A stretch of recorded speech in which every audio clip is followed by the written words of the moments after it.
भारतवर्ष में गुरु परंपरा, गुरुकुल परंपरा सबको ज्ञात है। भारतीय संविधान के अनुसार शिक्षा लेने का अधिकार प्रत्येक नागरिक को है। अब नागरिक को शिक्षा देते समय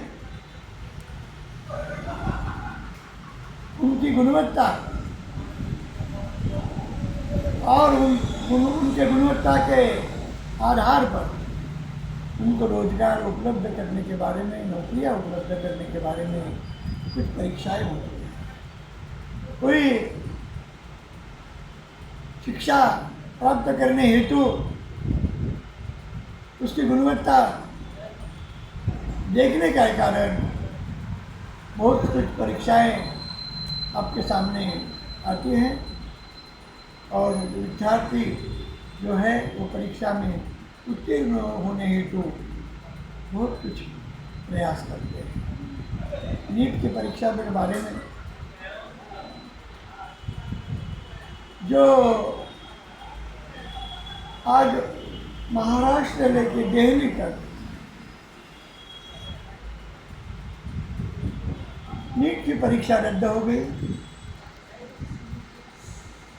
पेपर लिखित हो गया। गैस पेपर के माध्यम से नैतिकता का आधार छोड़ते हुए खुद के स्वार्थ के लिए कुछ लोगों ने परीक्षा पद्धति का अवमूल्यन करने का कार्य किया है। ये देश के हित में नहीं है, विद्यार्थियों के हित में नहीं है, नागरिकों के हित में नहीं है। असल में ऐसी घटनाएं इस देश में शिक्षा क्षेत्र में तो कम से कम होना नहीं चाहिए, क्योंकि एजुकेशन ही सबसे बड़ा आधार है। एजुकेशन लेते समय अगर वहाँ पे चीटिंग करते हुए कोई अपनी गुणवत्ता सिद्ध करता है तो देश का बहुत बड़ा नुकसान होता है। इसलिए हम कहना चाहते हैं कि आज तक जो हुआ सो हुआ, आगे होने वाली हर परीक्षा, नीट की परीक्षा हो या कोई और परीक्षाएं हो, उस परीक्षा के समय लोगों में विश्वासार्हता निर्माण होना जरूरी होता है। देश के केंद्रीय शिक्षा मंत्री धर्मेंद्र प्रधान जी को कहना है,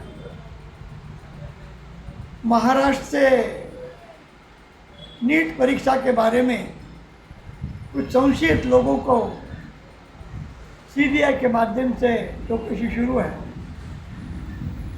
उन्होंने गुनाह किया है और सिद्ध होता है तो शिक्षा भी हो जाएगी, लेकिन देश के लाखों विद्यार्थियों की जो हानि हुई है, उनकी एक नैराश्य प्राप्त हुआ है। हमने इतना अभ्यास करते हुए भी हमने परीक्षा देने की दी है, फिर भी हमारा निकाल कुछ लोगों के कारण रुकाया जा रहा है। और असल में हम अब एजुकेशन के बारे में आगे क्या करें, ऐसे चिंतित विद्यार्थियों को आधार देने का कार्य नैतिकता से भरी हुई परीक्षा, नीट की परीक्षा हो और अन्य सब परीक्षाएं होना जरूरी है। ये कार्य करने के लिए आप उचित कदम उठाएंगे, इस अपेक्षा से हम यहाँ पे हमारे शब्द को विराम देते हैं।